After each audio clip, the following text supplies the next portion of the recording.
거룩하시다, 거룩하시다, 거룩하시다.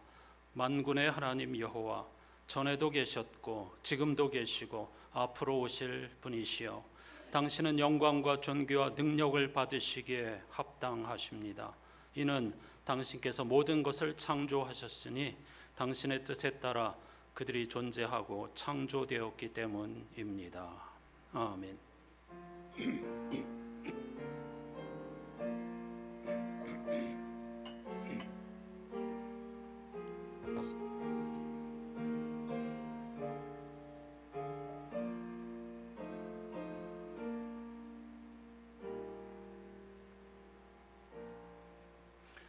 거룩하신 하나님, 새 달을 시작하는 첫 번째 주일, 온 우주 만물 가운데에서 전에도 계시고 지금도 계시고 앞으로도 계실 분은 하나님 한 분밖에 없다는 사실을 고백하면서 영혼과 잇된 순간을 살아가는 존재로서 거룩하시고 전능하신 창조주 하나님을 예배하기 위해 다시 모였습니다. 우리가 오늘 또 변함없이 예배함으로 한 주간을 시작하는 것은 하나님만이 영광과 존귀와 능력을 받으시기에 합당하신 분이신 줄로 믿기 때문입니다. 당신께서 모든 것을 창조하셨음을 믿기 때문입니다. 우리를 포함한 모든 피조물들이 당신의 뜻에 따라 존재하고 창조되었기 때문입니다. 또한 하나님께서 창조하신 모든 것을 새롭게 하고 계시고 완성을 향하여 달려가고 있는 것을 믿기 때문입니다. 우리의 예배를 받아주시옵소서. 예수 그리스도의 이름으로 간절히 기원하옵나이다. 아멘.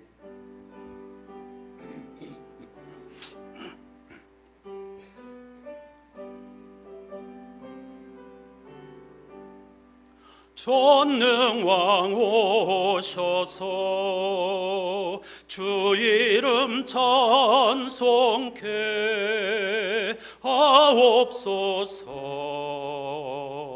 영광과 권능의 성부여 오셔서 우리를 다스려 주옵소서.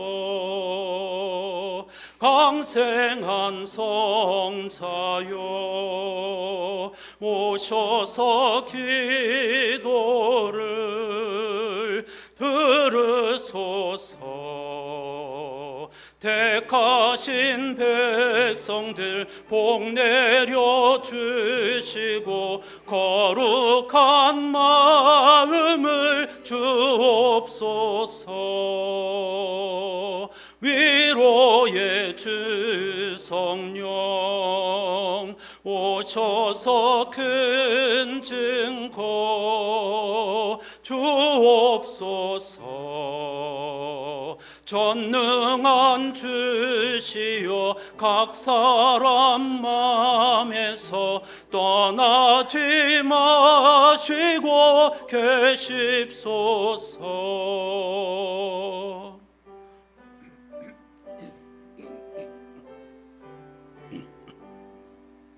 성삼위일체께 한없는 찬송을 드립니다. 존귀한 주님을 영광 중 배웁고 영원히 모시게 하옵소서. 아멘. 자리에 앉으셔서 오늘 예배의 주제를 따른 공동기도를 함께 하시겠습니다. 오늘 우리는 반성적 지혜를 대표하는 책인 전도서를 읽을 것인데 그 외에 어울리는 성시 시편 49편이 이번 주 성시로 지정되어 있습니다. 저는 어제 아주 많은 시간을 들여서 이 시편 49편을 기도문으로 바꾸었습니다. 의미를 잘 생각하시면서 천천히 함께 기도하십시다. 지혜와 명철로 세상을 아름답게 창조하신 하나님, 불볕더위의 한복판에서도 창조의 리듬에 우리 삶을 맡기는 것이 생명의 길임을 믿기에 오늘 또 예배자로 섰으니 우리에게 지혜를 가르쳐 주소서. 지금부터 시작입니다. 지혜는 낮은 자도 높은 자도 부자도 가난한 자도 모두 자신의 외침에 귀를 기울이라고 합니다. 사람 누구나 영원에 잇대어 순간을 살아가는 존재라는 점에서 평등하고 차별이 없기 때문입니다. 지혜는 생명의 길을 비방하는 자들의 조롱과 힘과 돈이 많음을 자랑하는 자들을 두려워하지 말라고 합니다.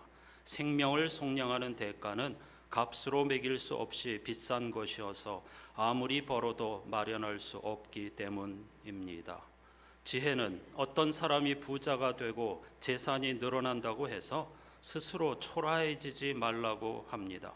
그도 죽을 때에는 아무것도 가지지 못하며 비록 사람이 이 세상에서 흡족하게 살고 칭송을 받는다 하여도 마침내 자기 조상에게로 돌아가기 때문입니다.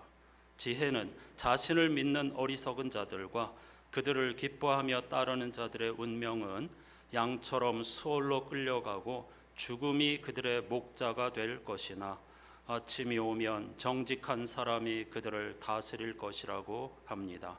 하나님이 그들을 수월의 세력에서 건져주실 것이기 때문입니다. 지혜는 순간에서 영원을, 삶에서 죽음을, 땅에서 하늘을 보라고 합니다. 하나님은 우리에게 영원과 순간을 연결하고 죽음과 삶을 이어붙이며 하늘과 땅을 동시에 딛고 살게 하셨기 때문입니다. 아멘.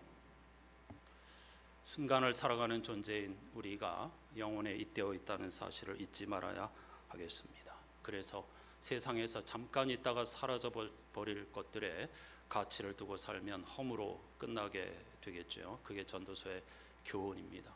일상에서 하나님과의 깊은 사귐, 자연의 질서, 그리고 역사 속에서 정말 붙잡아야 할 가치가 무엇인가를 생각하는 쪽으로 삶의 방향을 돌이키게 해달라고 다 같이 침묵으로 기도하십시다.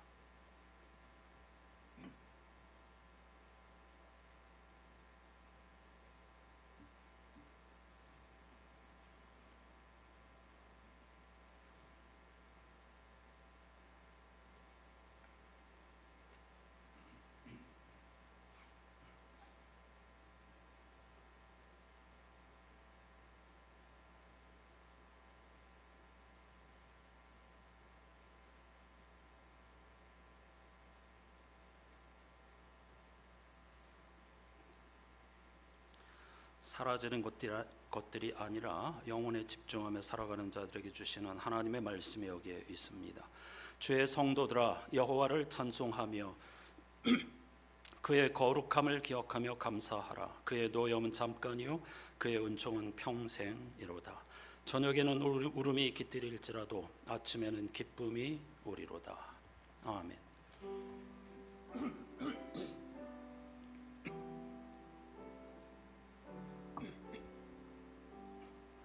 그리스도인들이 믿는 도리를 사도신경으로 힘차게 고백하십시다. 나는 전능하신 아버지 하나님 천지의 창조주를 믿습니다. 나는 그의 유일하신 아들 우리 주 예수 그리스도를 믿습니다. 그는 성령으로 잉태되어 동정녀 마리아에게서 나시고 본디오 빌라도에게 고난을 받아 십자가에 못 박혀 죽으시고 장사된 지 사흘 만에 죽은 자 가운데서 다시 살아나셨으며 하늘에 오르시어 전능하신 아버지 하나님 우편에 앉아 계시다가 거기로부터 살아있는 자와 죽은 자를 심판하러 오십니다. 나는 성령을 믿으며 거룩한 공교회와 성도의 교제와 죄를 용서받는 것과 몸의 부활과 영생을 믿습니다. 아멘. 자, 이번에는 개역개정으로 시편 49편 말씀을 교독해 보지요. 뭇 백성들아 이를 들으라. 세상의 거민들아 모두 귀를 기울이라. 내 입은 지혜를 말하겠고 내 마음은 명철을 작은 소리로 읊조리리로다.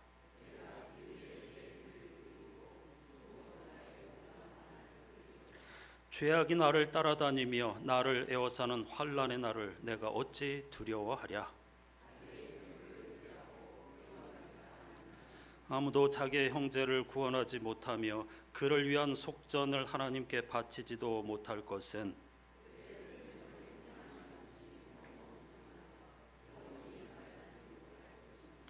그가 영원히 살아서 죽음을 보지 않을 것인가?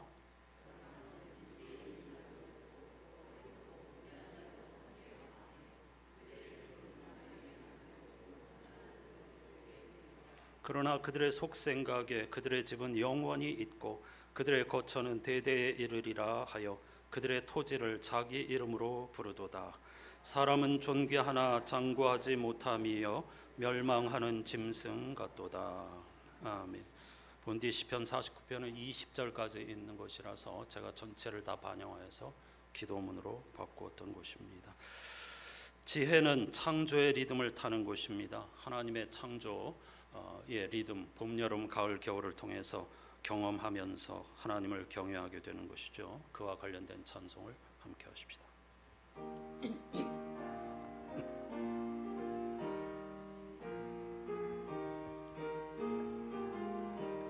꽃이 피고 새가 우는 아름다운 봄이 왔네. 하나님이 창조하신 산과 들이 부르러라. 이 좋은 날 마음 열고 아이처럼 뛰어놀며 우리 주님 크신 사랑 찬송하며 기뻐하세. 모든 식물 무럭무럭 자라나는 여름 왔네. 하나님의 푸른 생명 산과 들에 가득하다.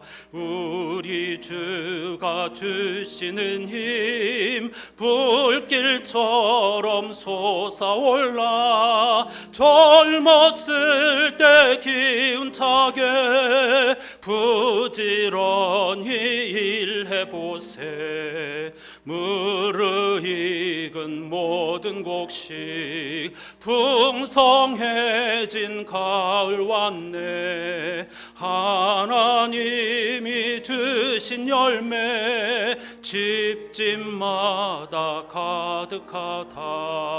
자라나고 있게 하신 그 솜씨가 고마워서 얻은 열매 하나님께 다 드려서 감사하세.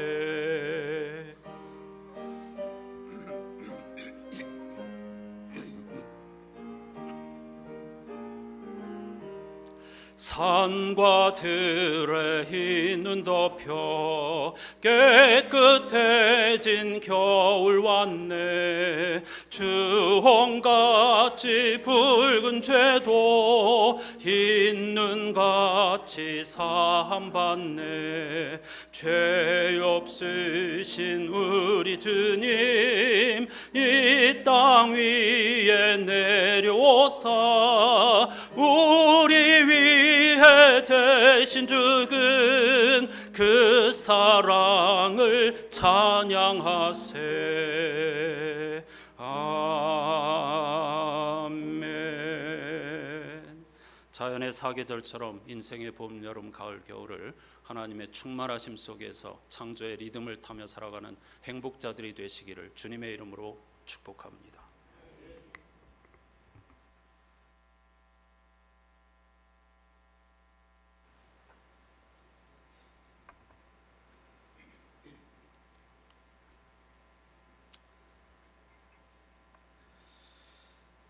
또 만물을 그 발 아래 복종하게 하시고 그를 만물 위에 교회의 머리로 주셨느니라.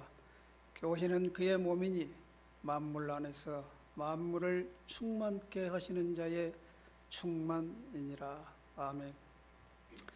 거룩하신 하나님, 메시아 되시는 예수 그리스도를 이 땅에 보내주시어 우리들을 구원해 주신 하나님 아버지, 모든 것이 변하여 덧없이 사라지는 이 환난 많고 풍파 많은 세상에 그리스도의 몸된 교회를 주시고 또한 교회에 연결된 저희들에게 영원한 생명을 약속해 주심을 진심으로 감사를 드립니다.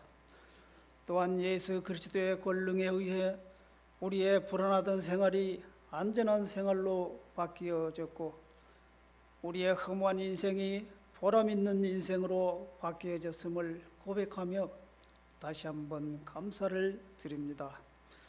또한 전에는 공허하고 무의미한 나날을 보내왔으나 지금은 주님을 찬미하면서 영적 풍요로운 나날을 보내고 있습니다. 사랑의 하나님, 예수님께서 저희들에게 가르쳐 주신 주기도문에도 나와 있는 것처럼 하나님의 뜻은 하늘에서는 이루어졌으나 땅에서는 아직 이루어지지 않고 있습니다. 그래서 예수님께서는 다시 오신다는 약속을 이루시기 위해 지금도 하나님의 우편에 계시면서 원수가 발등상되기를 기다리고 계십니다. 하루속히 하나님의 뜻이 땅에서도 이루어질 수 있도록 저희들로 하여금 이 어둠의 세상에서 빛의 직분을 다하게 하여 주시옵소서. 공허한 세상에 매여 자기 뜻대로 생활하며 주님의 마음을 아프게 하는 일이 없도록 우리 모두를 인도하여 주시옵소서. 거룩하시고 은혜로우신 하나님, 연일 계속되는 폭음에 많은 사람들이 지쳐가고 있습니다. 또한 지난 홍수로 인해 수많은 사람들이 하루아침에 가족을 잃고 삶의 터전마저 잃어버린 채 고통받고 있습니다. 또 지난 산불로 인해서도 많은 사람들이 아직도 가정으로 돌아가지 못하고 힘든 나날을 보내고 있습니다. 사랑의 하나님, 이들에게 새 힘과 용기를 주시고 새 희망을 주셔서 이들이 하루속히 안정된 생활로 다시 돌아갈 수 있도록 은혜를 베풀어 주시옵소서. 또한 이들을 돕기 위해 연일 지속되는 무더운 폭음에도 불구하고 구슬 같은 땀방울을 흘리며 애쓰시는 군경, 소방 등 민간 봉사자들을 일일이 기억하여 주셔서 이들이 이 무더운 날씨에 건강을 잃지 않게 도와주시고 이들의 가정예와 자녀들에게도 주님의 한량없는 은혜를 베풀어 주시옵소서. 자비롭고 은혜로우신 하나님, 이 무더운 날씨에도 불구하고 지난주 교회학교 아동부 여름 성경학교를 하나님의 은혜 가운데 잘 마치게 해주심을 감사를 드립니다. 또한 보이지 않는 곳에서 헌신한 많은 교사들에게 주님께서 위로하여 주시고 더 큰 사명을 감당할 수 있도록 지혜와 능력과 한없는 은혜를 베풀어 주시옵소서. 사랑의 주님, 교회를 위해 기도합니다. 이 어려운 시기에 교회가 감당해야 할 사명을 잘 감당할 수 있도록 우리에게 지혜를 허락하여 주시고 집단 이기주의에 빠져 강도 만난 자의 이웃을 외면한 사람들처럼 되지 않게 하여 주시옵소서.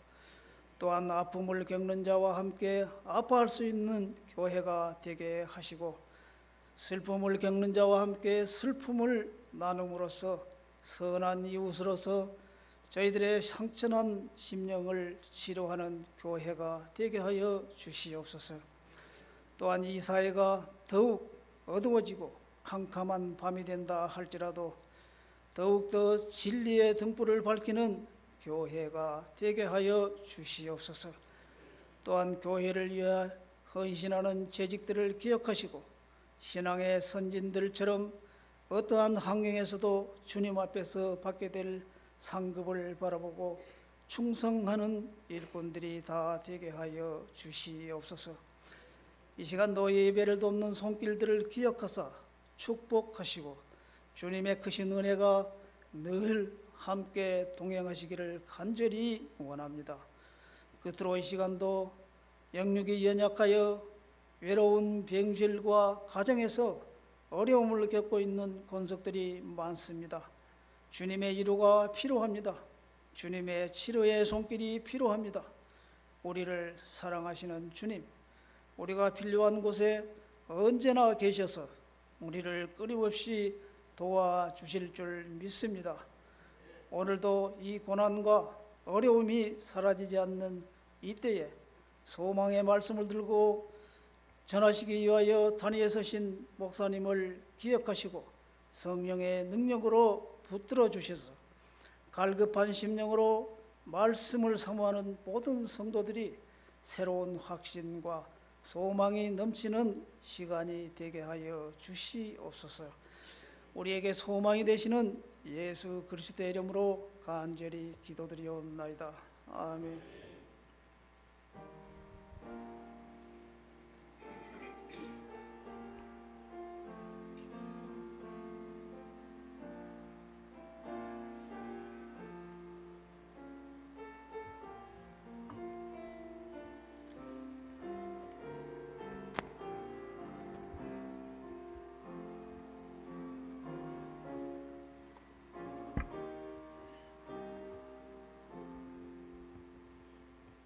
모두 자리에서 일어나셔서 오늘 우리에게 주시는 하나님의 말씀을 경청하겠습니다.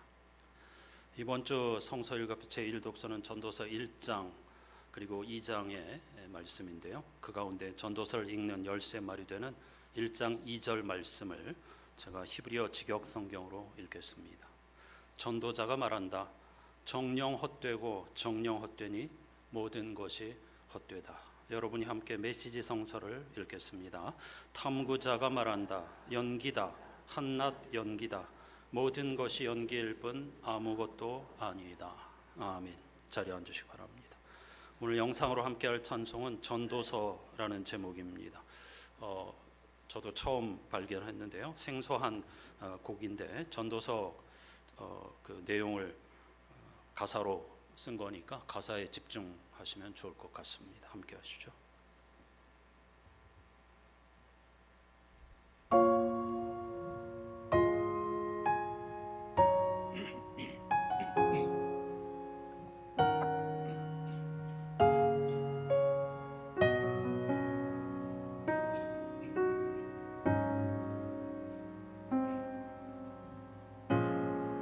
하나님이 모든 것 지으시되 때를 따라 아름답게 하셨고 영원을 사모하는 정직한 마음을 사람에게 주셨다네. 날 때가 있으면 갈 때가 있고 울 때가 있으면 웃을 때있나니 하나님 행하시는 그 모든 일들을 사람이 증량할 수 없게 하셨네. 인생은 꽃과 같아 피고 지고 주의 말씀만이 영원하리. 인생은 불과 같아 살고 지고 주의 인자하심 영원하리. 날 때가 있으면 갈 때가 있고 울 때가 있으면 웃을 때인가니 하나님 행하시는 그 모든 일들을 사람이 증량할 수 없게 하셨네. 인생은 꽃과 같아 피고 지고 주의 말씀만이 영원하리. 인생은 불과 같아 살고 지고 주의 인자하심 영원하리. 해 아래 새 것을 넘나니 주의 말씀만이 새로울 뿐이라. 해 아래 영원은 없나니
아멘.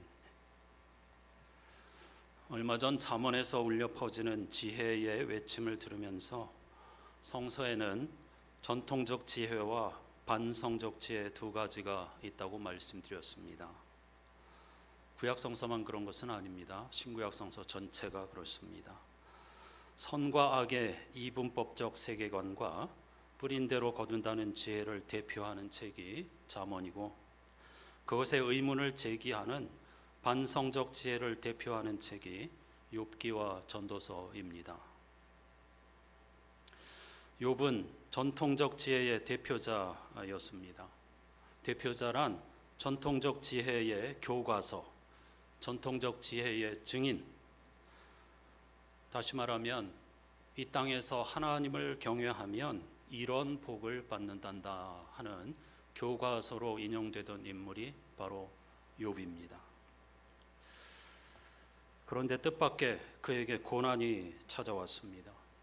그러자 전통적 지혜의 대표자인 친구들은 욥을 향하여 내가 뿌린 대로 거둔 것이라고 했습니다. 악을 뿌렸기 때문에 악을 거둔 것이다. 욥이 항변하자 너의 태도는 하나님의 선하신 창조 질서를 부정하는 것이라고 몰아붙였습니다.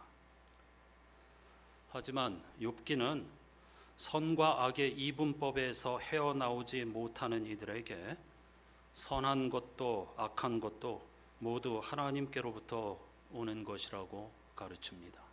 엄청난 차이죠.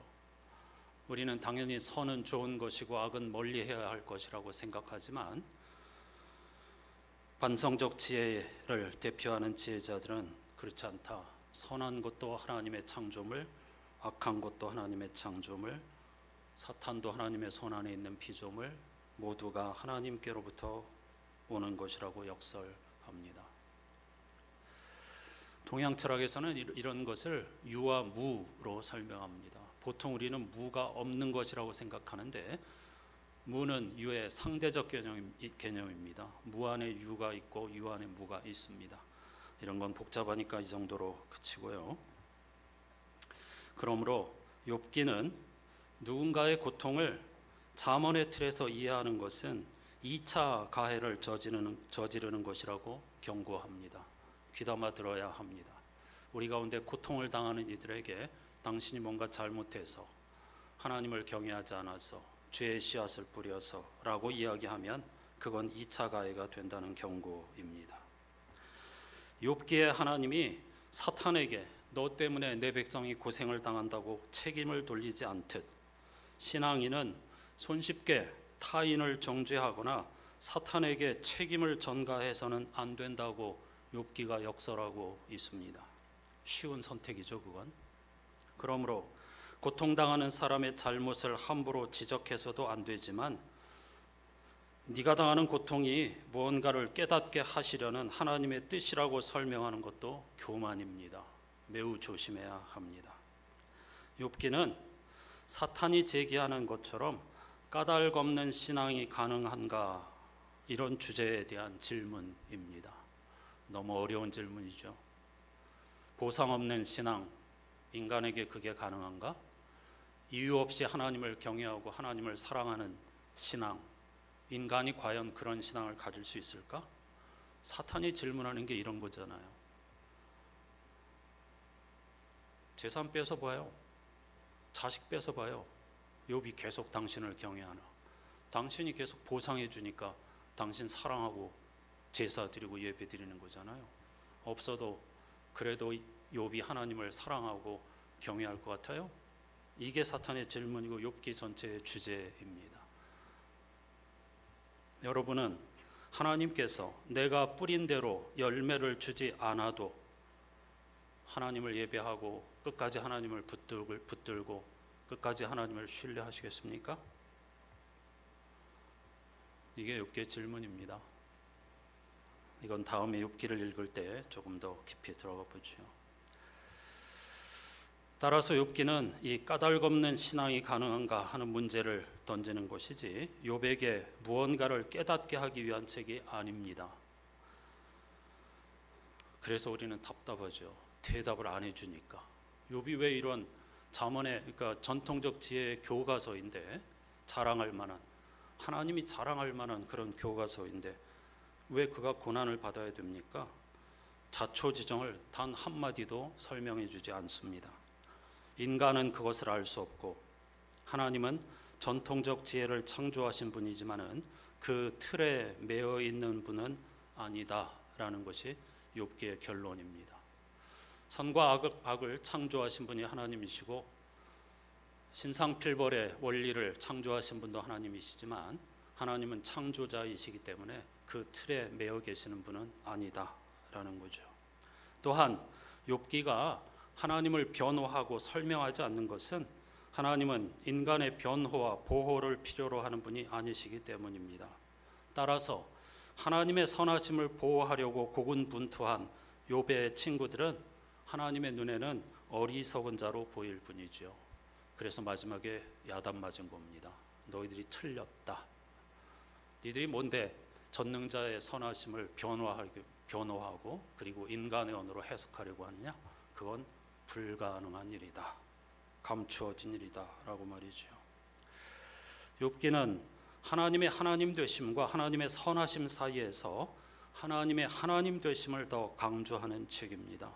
잠언은 당연히 하나님의 선하심에 초점을 맞춘 책이죠. 이 둘 사이에 충돌이 생길 수가 있는데 우리 인생살이에 충돌이 생길 경우에 하나님의 절대 주권을 우선하는 사람들이 욥기를 기록한 것입니다. 이렇게 욥기는 잠언의 전통적 지혜가 갖는 한계를 지적하면서 하나님의 지혜를 더욱더 풍성하게 만들어주는 것이죠. 그럼 전도서는 1절에 보면 예루살렘 왕 전도자의 가르침이라고 되어 있어서 보통 사람들이 이 전도서를 솔로몬 왕이 쓴 것으로 생각하지만 누가 썼는지는 아무도 모릅니다. 언제 쓴 것인지도 아무도 모릅니다. 따라서 전도서를 읽을 때에 누가 썼는지 언제 썼는지는 중요하지 않습니다. 우리는 이 전도서를 읽을 때에 전도서의 지혜자가 전하는 지혜에 집중해야 합니다. 2절 말씀이 전도서를 이해하는 열쇠입니다. 유명한 구절이죠. 헛되고 헛되며 헛되고 헛되니 모든 것이 헛되다. 헛되다가 이 짧은 한 문장에 무려 5차례나 반복되고 있습니다. 이 땅의 모든 성서 번역은 이 헛되다라고 하는 히브리어를 크게 3가지로 번역합니다. 첫째, 이해할 수 없는 일, 말이 안 되는 일, 따라서 합리적인 설명이 불가능한 일, 그것을 헛되다 이렇게 번역합니다. 둘째, 쓸데없는 일, 소용없는 일, 효용가치가 없는 일, 그걸 헛되다라고 합니다. 이해할 수 없는 것과 쓸모없는 것은 다른 차원이죠. 전혀 다른 것입니다. 어떤 이들은 헛되다라고 하는 히브리어를 이해할 수 없어. 그러니까 우리가 살아가면서 이해할 수 없는 일, 그걸 헛되다라고 했다고 이해했고, 또 어떤 사람들은 효용같이 쓸모없는 것들을 전도서 지혜자가 헛되다라고 했구나 이렇게 이해했습니다. 세 번째, 공허한, 텅 빈, 무의미한 이런 뜻을 가지고 있습니다. 그런데 한국 성서를 비롯하여서 대부분의 영어 성서, 대부분의 그리스어 성서들이 다 이 세 번째 공허한, 텅 빈, 의미 없는으로 이 헛되다라는 히브리어를 이해하고 있습니다. 그렇게 번역하고 있는 것이죠. 헛되다라고 하는 히브리어는 입김 혹은 수증기를 의미하는 단어입니다. 한겨울에 우리가 입김을 유리창에 호호하고 불면 싹 깨었다가 금방 사라지죠. 수증기도 마찬가지입니다. 시편 62편에 보면 사람은 입김이며 인생도 속임수니 이런 말씀이 있습니다. 사람 인생 이건 다 동의적 평행법이죠. 입김과 속임수도 다 동의적 평행법입니다. 여기서 속임수라고 하는 것은 누구를 속인다는 것이 아니고 인간들이 다 사기꾼 속이는 자라는 뜻이 아니고 앞부분에 있는 것처럼 입김처럼 인생은 사라지는 순간을 살아가는 존재다 그런 뜻입니다. 여러 번 말씀드리지만 이 동의적 평행법만 여러분 염두에 두셔도 성서를 제대로 읽을 수가 있습니다. 이걸 분절해서 읽으면 인생이 속임수라고 하니 뭐 사람들이 속이기를 좋아하는 자라는 뜻인가 보다 이렇게 오해하기 쉬운 것이죠. 이 입김과 수증기라고 하는 것은 가인의 동생 아벨의 이름이기도 한데요. 순간이라고도 할 수 있고 영원과 반대 개념입니다. 잠깐 있다 사라지는 것들, 그것을 전도서 기자가 헛된 것 이렇게 이야기했습니다. 근데 이 세상에는 헛된 것만 있는 게 아닙니다. 영원의 차원이 있습니다. 하나님께 속한 차원, 그걸 요한계시록 기자는 전에도 계셨고 이제도 계시고 앞으로도 계실 분이라고도 표현하였습니다.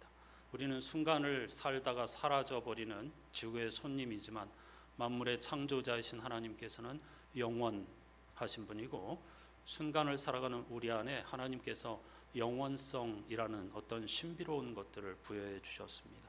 그래서 전도서 지혜자는 사람에게 영원을 사모하는 마음을 주셨다 이렇게 고백하고 있는 것이죠.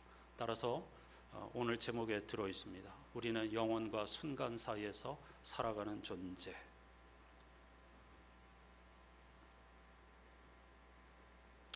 이 헛되다라고 하는 것을 이해할 수 없고 쓸모없는 것으로 이해하는 것과 잠깐 있다가 사라지는 것으로 이해하는 것에는 근본적인 차이가 있습니다.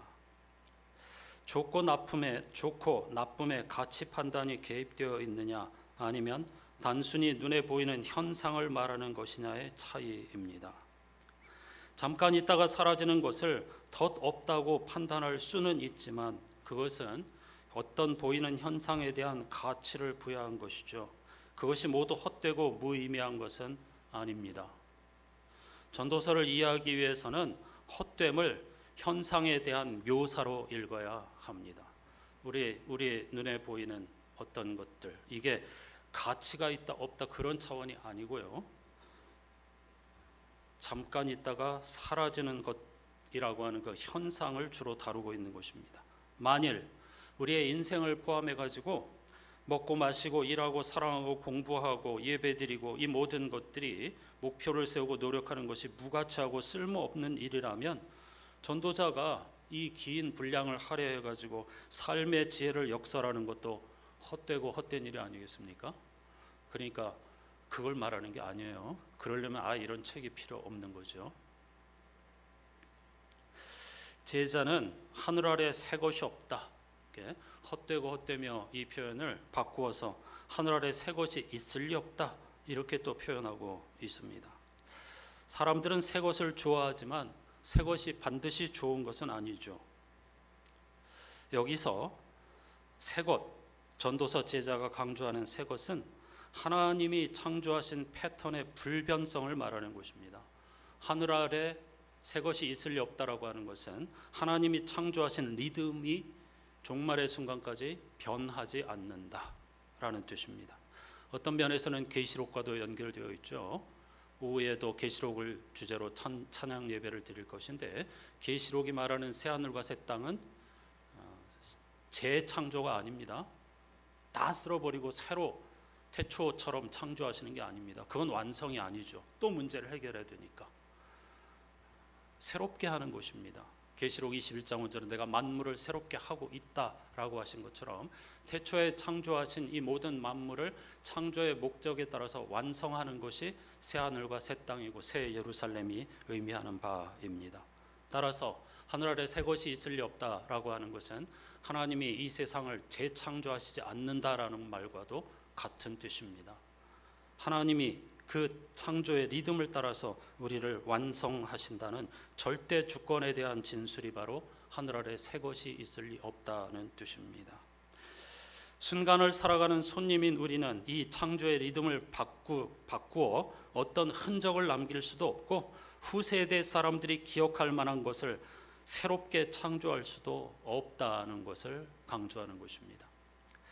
하나님의 선하심과 하나님의 하나님 되심 사이에서 전통적 지혜는 뭘 강조한다고 했죠? 하나님의 선하심, 패턴. 그러나 반성적 지혜인 욥기와 전도서는 하나님의 하나님 되심, 하나님의 절대 주권을 강조하는 책입니다.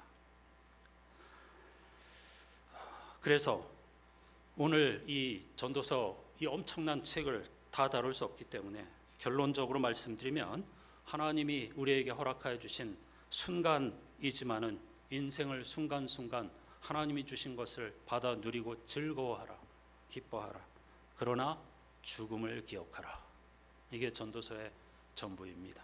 인간은 순간을 살아가는 존재이지만 그걸로 그냥 쓰러져 버리는 것, 죽음으로 끝나는 것이 아니고 영원을 사는 존재이다. 죽음이라고 하는 하나님이 창조하신 신비로운 방법을 통해 가지고 결국 하나님과 하나 되는 존재이다. 이렇게 가르치고 있습니다.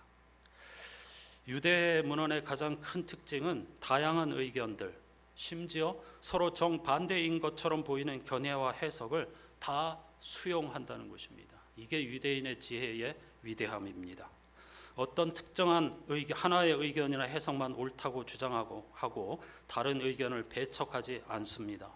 이것은 아마도 여러 번 아주 오랫동안 나라를 빼앗기고 민족적 정체성이 뿌리부터 흔들리는 위기를 경험한 그들이 지금까지 살아남을 수 있는 이유였을 겁니다. 공동체 안에서 다양한 의견을 품을 수 있는 포용력, 그것을 고난이 가져다 주었다는 것입니다. 생물의 종의 다양성이 생존 확률을 높이는 것처럼 그들도 서로 다른 생각을 받아들임으로써 수많은 고난과 그리고 핍박, 박해 역사 속에서도 살아남을 수 있었던 것입니다. 이런 의미에서 성서도 마찬가지입니다. 어차피 성서도 유대 문헌에 뿌리를 두고 있으니까요. 창세기 1장과 2장에 서로 전혀 결이 다른 창조 이야기가 나란히 실려 있는 것도 대표적인 예입니다. 여러분은 잘 눈치채지 못하시겠지만은 창세기 1장 1절에서 2장 3절까지의 창조 이야기와 2장 4절부터 시작하는 창조 이야기는 전혀 다른 것입니다. 앞에서는 하나님이 하늘과 땅을 창조하셨다고 하고 뒤에서는 하나님이 땅과 하늘을 창조하셨다고 합니다. 엄청난 차이입니다. 나중에 살펴보기로 하고요. 또 잠언의 지혜가 욥기와 전도서의 지혜와 함께 있는 것, 그것도 유대 문헌의 풍부함을 드러낸다고 할 수 있겠습니다. 이러한 경향은 구약에 한정되지 않고 신약까지 연장됩니다. 4개의 복음서가 함께 공존하는 것, 믿음을 강조하는 바울 서신과 행함을 강조하는 야고보서가 공존할 수 있는 것도 다양성을 존중하는 유대 전통에 기인한 바가 크다고 할 수 있겠습니다. 이런 면에서 이 모든 것이 하나님의 선물, 하나님의 창조의 선물이고 심지어는 악도 마찬가지로요. 선과 악이 다 하나님께로부터 오는 것이고 서로 다른 생각과 차이, 이것을 받아들이는 것이야말로 우리가 공멸하지 않고 서로 함께 평화롭게 어울려 살아갈 수 있는 비결이라는 사실을 기억해야 하겠습니다. 전도서에는 모든 것이 잠깐 있다가 사라진다고 했습니다. 교회는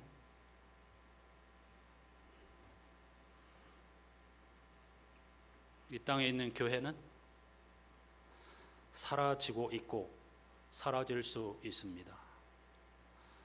교회는 부름받은 사람들의 모임을 의미하지 예배당 건물을 의미하는 것이 아닙니다. 마침 전도서의 헬라어 성서 제목은 교회라는 단어와 어원이 똑같습니다. 교회, 전도서의 어원은 불러내다입니다. 사실 이 단어는 옛날 헬라 시민들이 공적인 일을 의논하기 위해서 시민권을 가진 사람들, 자격을 가진 의원들이 모인 민회, 오늘날로 말하면 국회와 같은 것이라고 할 수 있는데 민회를 가리키는 것이었는데 초기 교회가 이 세상에서 부름을 받아 하나님 나라의 가치를 구현하는 사람들의 모임이라는 의미로 빌려와서 재해석한 것입니다. 오늘날로 말하면 국회를 교회라고 부른 것입니다. 다만 목적이 달라요. 민회는 이 사람들이 살아가는 데에서 생기는 여러 가지 발생, 갈등을 조절하기 위한 기구이지만 교회는 하나님을 창조주와 구원자로 믿고 그 하나님 나라의 가치를 실현하기 위해서 분투하는 사람들의 모임인 것이죠. 그때 마땅한 단어가 없었기 때문에 초기 교회 교인들이 그 단어를 교회라고 불렀던 것입니다. 이건 여러 가지 있다고 배움 주일에 말씀드렸죠. 복음도 마찬가지.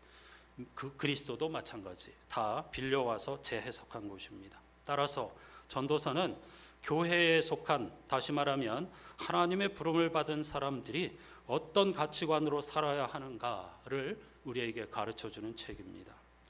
다시 말씀드리지만 중요한 것은 교회는 건물이 아니라는 것이죠. 건물로서의 교회는 이미 사라지고 있는 중입니다. 서구에서는 이미 오래전부터 시작되었고 우리나라도 지금 현재 진행 중이죠. 우리 교단 총회 교세통계위원회가 지난주에 발표한 작년 말 통계에 의하면 통합 측에 속해 있는 약 9,400여 개 교회 가운데에 100명 미만의 교회가 72.4%라고 합니다. 열의 7이 100명 미만인 것이죠. 우리 교회는 그 기준에 왔다 갔다 합니다. 30명 미만인 교회는 10개 중에 4개, 41%입니다. 우리 교단 전체 교회에 10개 중에 4개가 30명 미만이 모여 예배한다는 것이죠. 장로교는 대의제입니다. 교인들이 모든 일에 참여하기 어려우니 세례교인 30명이 한 명꼴로 장로를 세우게 되어 있습니다.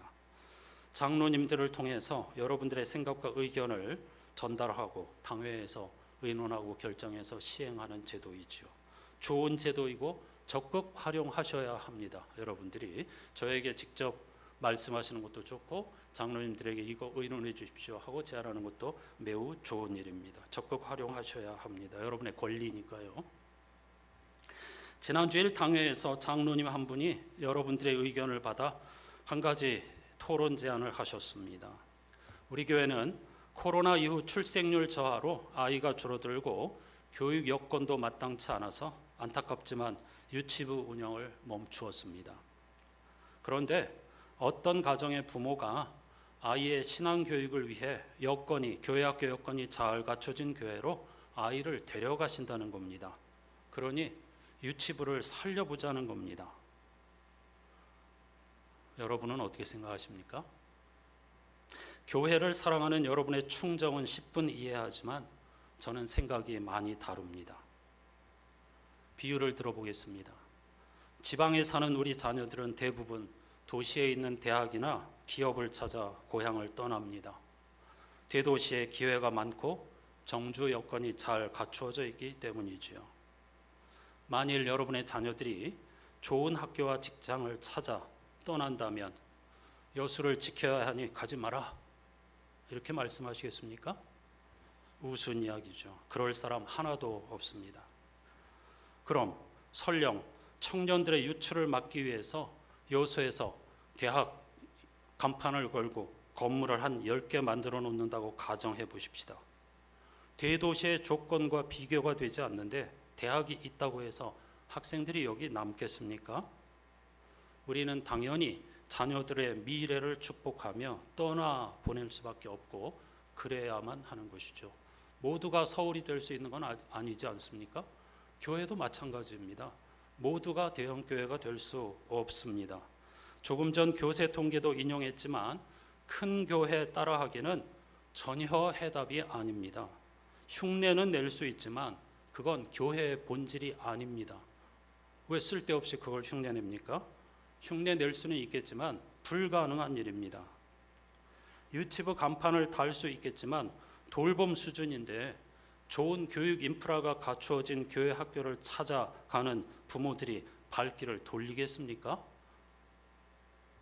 저는 도리어 자녀의 신앙 교육을 위해 애쓰고 길을 찾는 부모를 칭찬하고 싶습니다.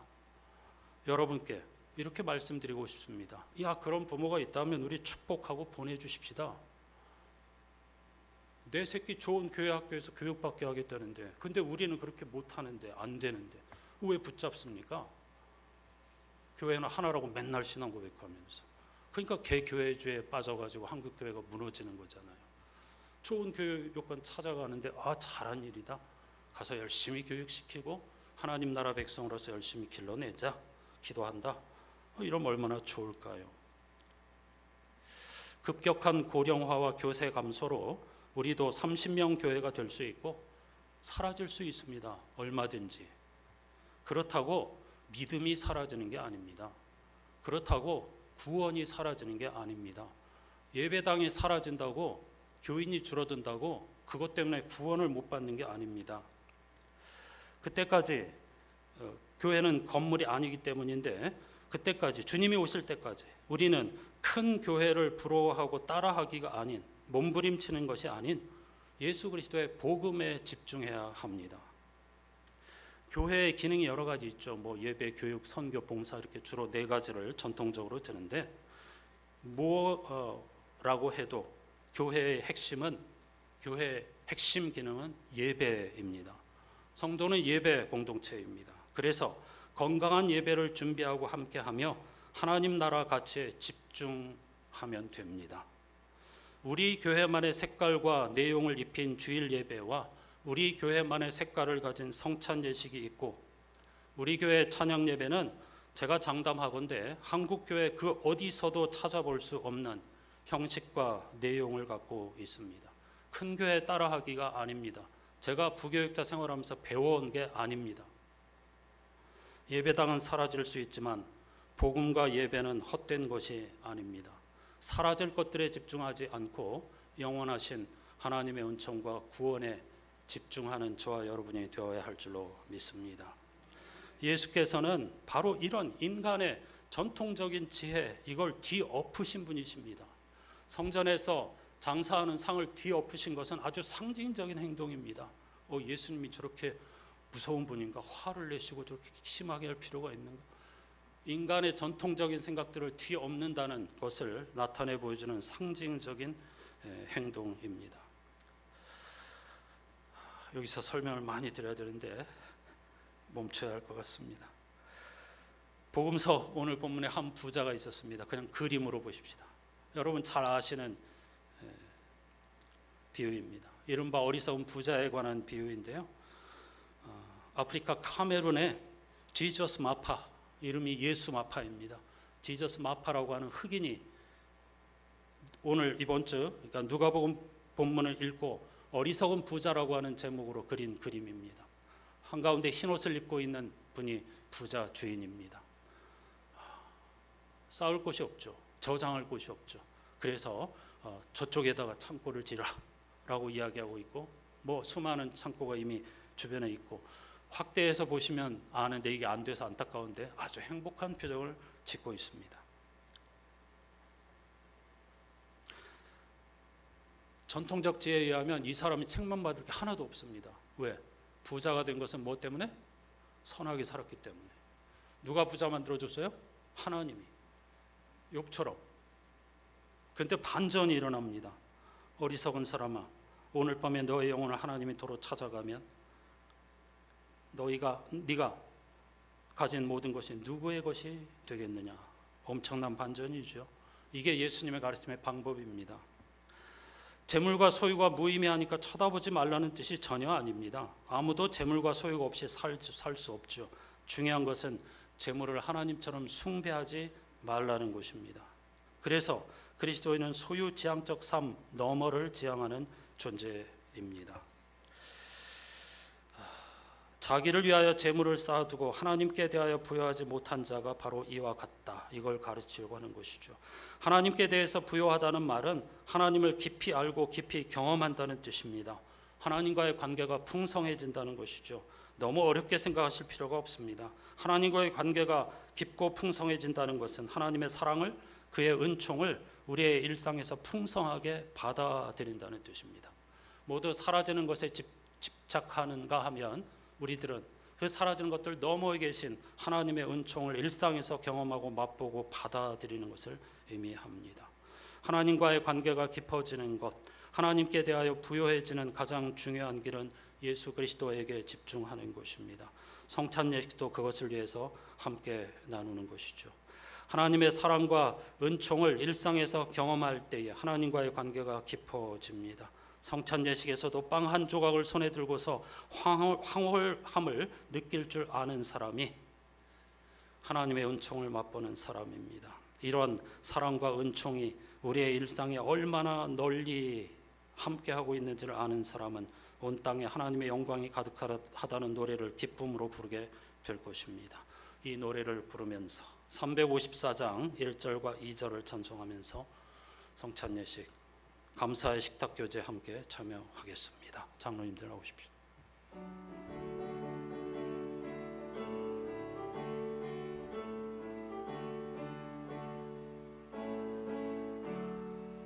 주를 앙모하는 자 올라가 독수리 같이 모든 싸움 이기고 근심 걱정 벗은 후 올라가 독수리 같이 주 앙모하는 자 주 앙모하는 자 주 앙모하는 자 늘 강건하리라. 주를 앙모하는 자 걸어가 고단치 않네. 길을 잃은 양떼를 두루 찾아다니며 걸어가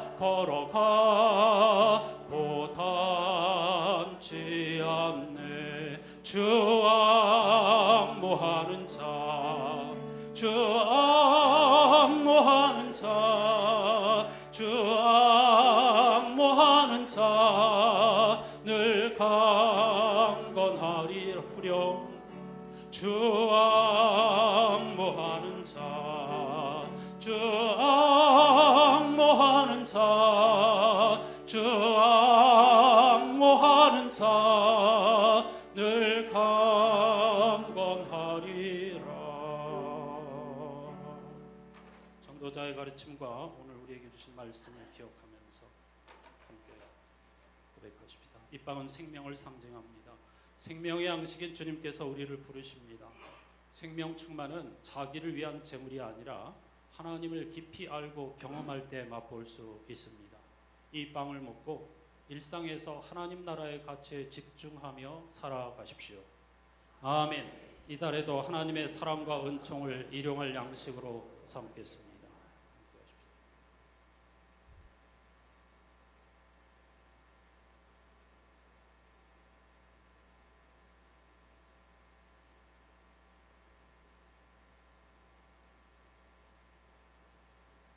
3절과 4절을 부르시면서 받으시죠.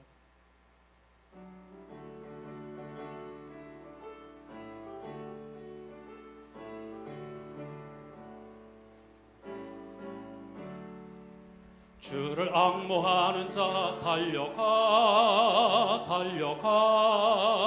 피곤치 않네. 계속 부르세요.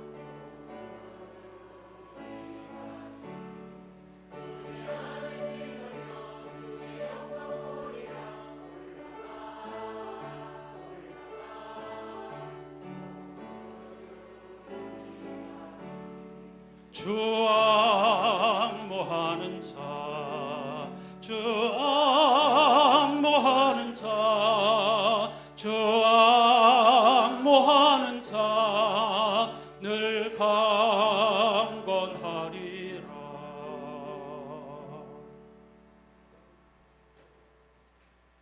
이 자는 기쁨을 상징합니다. 기쁨의 근원인 주님께서 우리를 초청하십니다. 기쁨은 잠깐 있다가 사라지는 것들이 아닌 창조의 리듬에 삶을 맡길 때 얻는 것입니다. 이 잔을 마시고 일상에서 기쁨의 노래를 부르며 살아가십시오. 아멘. 이달에도 순간과 영원, 삶과 죽음, 땅과 하늘에 잇된 삶을 살겠습니다. 4절을 부르십시다.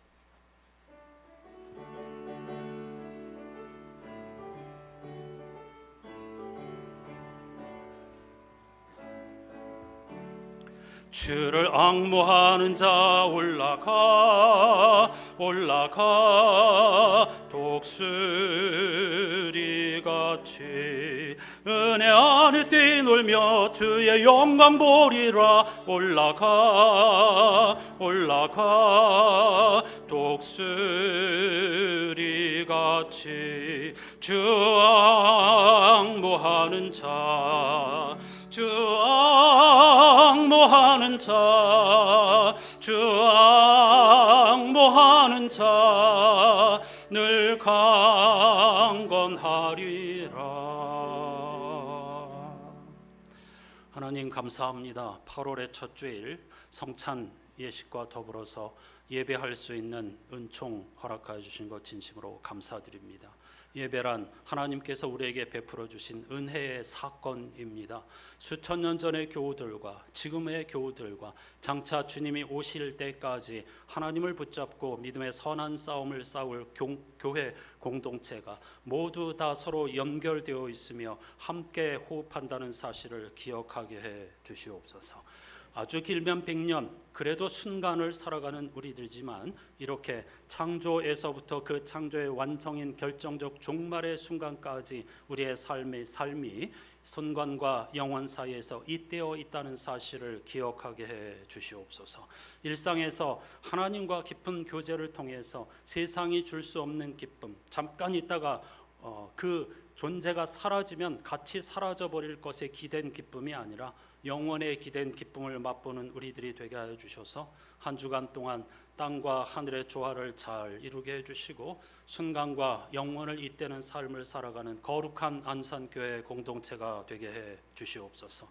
사라져버릴 것들에 두려워하면서 붙잡고 씨름하는 것이 아니라 영원하신 하나님의 말씀을 붙잡고 우리의 삶을 한 걸음 한 걸음 한 땀 한 땀 소중하게 수놓는 성도들이 되게 해 주시옵소서. 8월 한 달 동안 우리 안산교회 인생의 봄, 여름, 가을, 겨울을 살아가는 모든 성도들의 삶이 순간마다 은혜의 때 구원의 날이 되게 해 주시기를 예수 그리스도의 이름으로 간절히 기도하옵나이다. 아멘.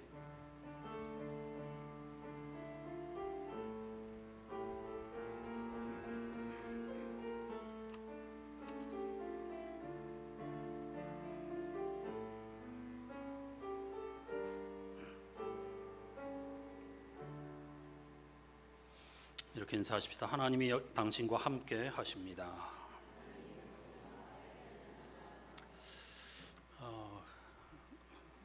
오늘 제가 준비한 이야기 절반밖에 못했는데요. 주보 책에 보면은 그가 우리에게 말하는 건 마지막 성서 구절이 있습니다. 고린도후서 10장 비록 우리가 속된 세상에서 살고 있기는 하지만 속된 싸움을 하고 있는 것은 아닙니다. 이 말씀 생각하면서 또 전도서 지혜자의 권고를 생각하면서 한 주간 동안에 모레가 아닌 반석 위에 성서 일과표 또 이제 스가랴서를 읽게 되는데요. 매일 성서 그리고 다락방 등을 읽으면서 반석 위에 여러분의 삶에 집을 지으시기를 다시 한번 주님의 이름으로 축복합니다. 오늘 점심 식사 맛있게 하신 후에 1시 30분부터 찬양 예배를 드립니다.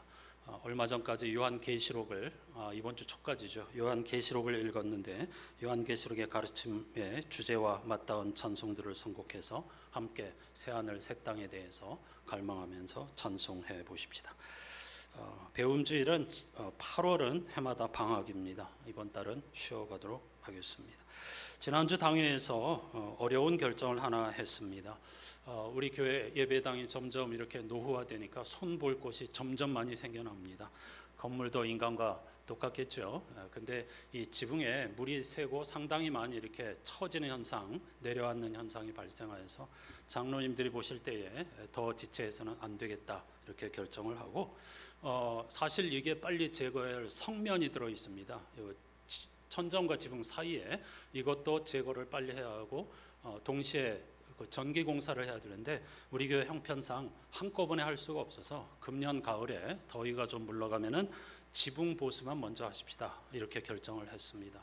나머지는 그러니까 성면 제거와 전기 공사는 연말에 예산을 세워가지고 다음 해 혹은 그 다음에 이런 식으로 순차적으로 하는 것이 좋겠다 이렇게 결정을 했습니다. 지붕 보수하는 데 필요한 예산이 약 2천만 원입니다. 그런데 사실 우리 예산이 이만큼 확보되어 있지는 않습니다. 우리 1년 예산 2억 1천만 원을 계속 몇 년 동안 유지하고 있는 것만도 너무나 감사한 일이고 저는 하나님의 은총이라고 생각합니다. 그래서 가장 쉬운 방법은 특별헌금을 하는 겁니다. 근데 저는 그렇게 안 하고 싶습니다. 그래서 여러분께 기도를 요청하는 것입니다. 여러분 형편을 다 아는데 제가 한 번도 그런 헌금을 요청한 적이 없습니다. 필요하다면 해야 되겠지만 그 다음 방법은 대출을 받는 것입니다. 그것도 우리가 충분히 2천만 원 대출 받아서 감당할 수 있습니다. 그러나 그것도 안 했으면 좋겠습니다. 그래서 기도를 부탁드립니다. 어차피 빚이니까요.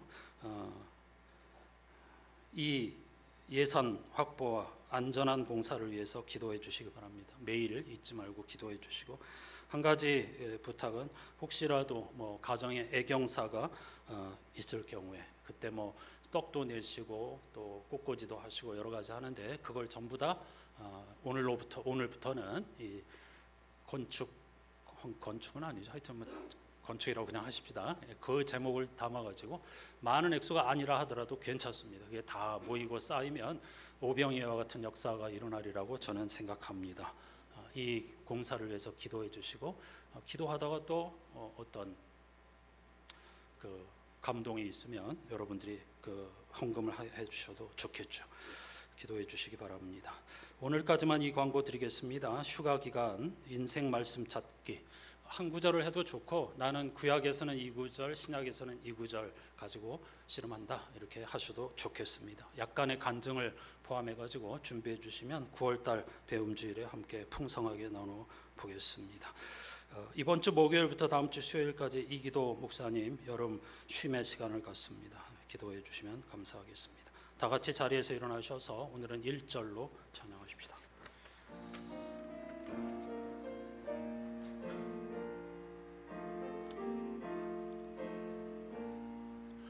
너 근심 걱정 말아라. 주 너를 지키리. 주 날개 밑에 거하라. 주 너를 지키리. 주 너를 지키리. 아무 때나 어디서나 주 너를 지키리. 늘 지켜주시리. 주 너를 지키리. 아무 때나 어디서나 주 너를 지키리. 늘 지켜주시리.